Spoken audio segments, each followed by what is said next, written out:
The Angel Reese effect makes its presence felt in the NBA. Hello everyone, welcome back to my channel. I hope everyone is having a nice day. If you like the video, please like it and subscribe to the channel to be the first to receive our videos.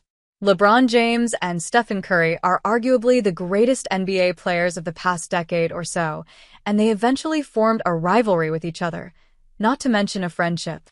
The two met in the NBA Finals 4 straight times, with Curry's Golden State Warriors defeating James' Cleveland Cavaliers in 3 of those matchups, and after James joined the Los Angeles Lakers in 2018, that rivalry eventually got resurrected. Its latest chapter took place on Wednesday in a Christmas Day matchup for the ages. James scored 31 points and dished out 10 assists, while Curry poured in 38 points and nearly saved the day for Golden State with a pair of three-pointers in the final moments. But Lakers guard Austin Reeves stole the show with his game-winning layup just before time expired and gave the Lakers a 115-113 victory.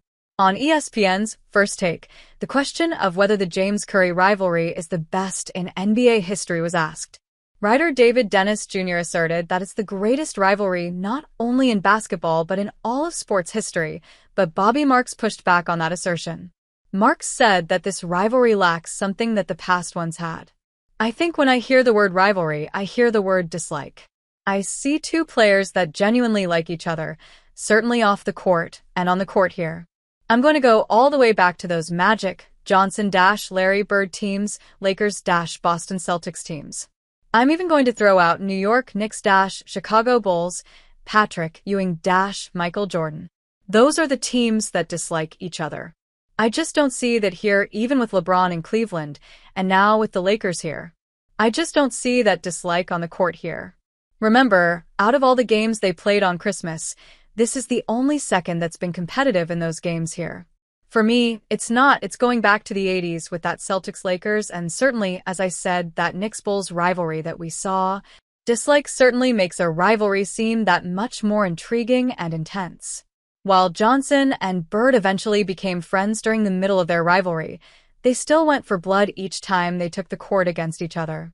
Perhaps James and Curry simply aren't killers or sharks as much as Johnson or Bird, or for that matter, Jordan and Kobe Bryant were. Perhaps that is the central element missing in this rivalry, as good as it has been. Then there are those 4 NBA Finals matchups that featured both superstars. While James' Cavaliers turned the 2016 series into a classic by overcoming a 3-1 series deficit, the next 2 matchups were very one-sided in Golden State's favor. When Johnson and Bird met 3 times in the finals, each series went at least 6 games, and there was at least one stretch in each series when no one was very sure which team would win the world championship.